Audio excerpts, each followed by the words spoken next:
प्यारे बच्चों, class 12th Hindi core 16/11/2023 को इसका एग्जाम वीकली टेस्ट आपका हुआ था।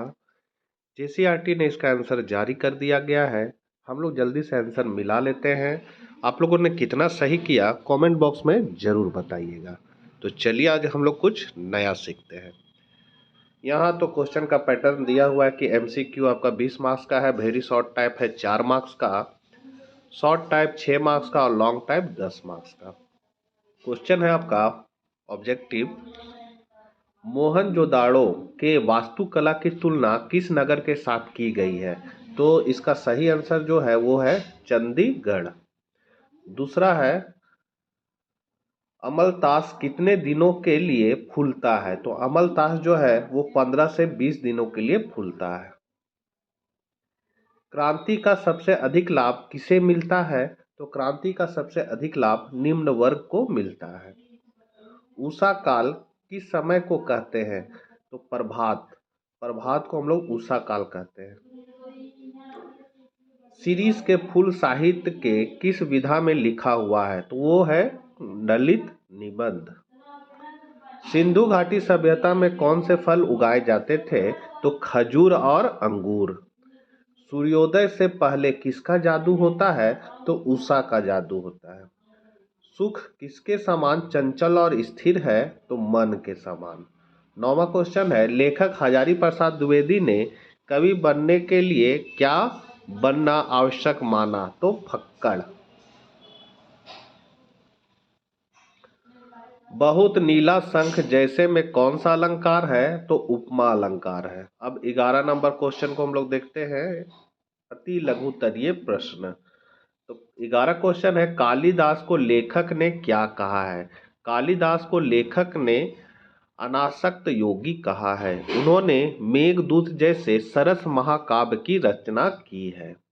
12 क्वेश्चन है, कविता बादल राग में शोषण वर्ग किसे कहा गया है?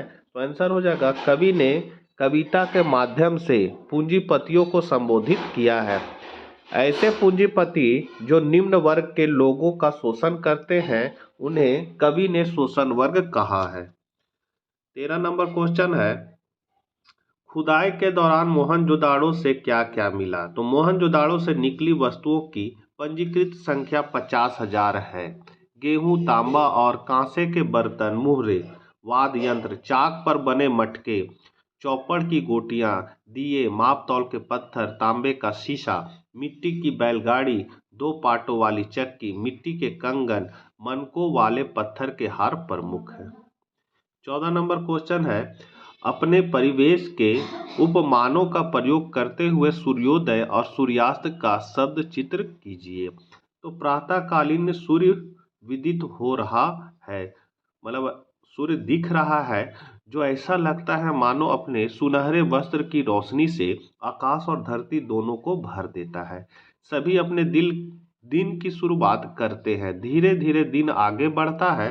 सूर्यास्त के समय जैसे हम अपनी पोशाक बदल के सोने जाते हैं वैसे ही सूर्य हल्की लाल पोशाक पहनकर सोने के लिए तैयार हो जाता है। उसे देख सभी अपने दैनिक कार्य समाप्त कर सोने की तैयारी करने लगते हैं।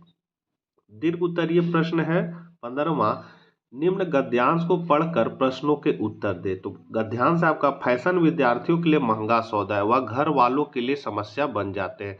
तो ये क्वेश्चन आप लोग तो देख चुके होंगे।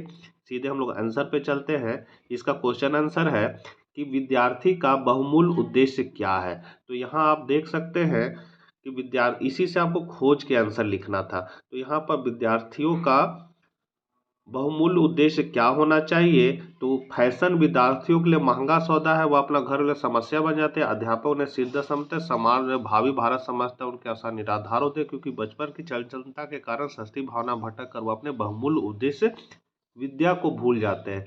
तो यहाँ पर विद्या को भूल जाते हैं, इसलिए विद्यार्थी का बहुमूल्य उद्देश्य क्या होना चाहिए? विद्या प्राप्त करना होना चाहिए। आत्म शांति किस प्रकार मिल सकती है?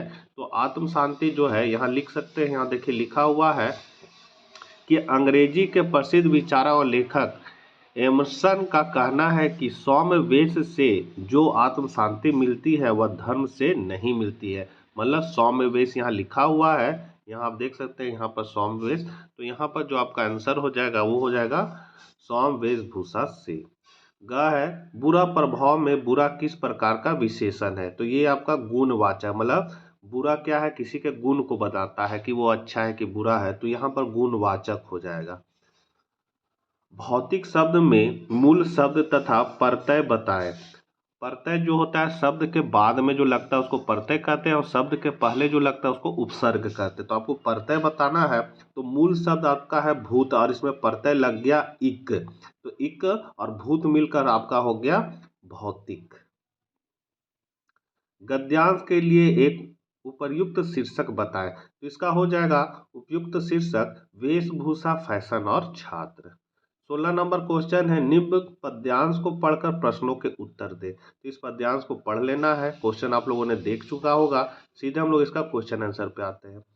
कवि ने किसे नहीं तोड़ने के लिए कहा है, तो कवि ने किसी के विश्वास को तोड़ने के लिए नहीं कहा है। इंसान की दुनिया कैसे चलती है, तो एक दूसरे पर विश्वास से अथवा स्वार्थ छोड़ने से। कविता में किस बुराई से बचने के लिए कहा जा रहा है, तो स्वार्थ से बचने के लिए कहा जा रहा है। विश्वास शब्द के लिए दो प्रवाची शब्द लिखे, तो विश्वास को हम लोग भरोसा भी कर सकते हैं, निष्ठा भी कर सकते हैं। पद्यांश के लिए एक उपयुक्त शीर्षक बताएं, तो इसका हो जाएगा विश्वास। तो बच्चों ये थे आपके हिंदी कोर क्लास 12 के वीकली टेस्ट के आंसर जो जेसीईआरटी द्वारा जारी किया गया है। इसको आप लोग याद कर ले, क्योंकि जो वीकली टेस्ट में क्वेश्चन आता है वो आपका परीक्षा फाइनल परीक्षा के लिए उपयोगी है। वीडियो अच्छा लगे तो जरूर चैनल को सब्सक्राइब कर ले यदि आप चैनल पर नए हैं तो, और ज़रूरतमंदों को यह वीडियो जरूर शेयर कर दें। जय हिंद, जय भारत।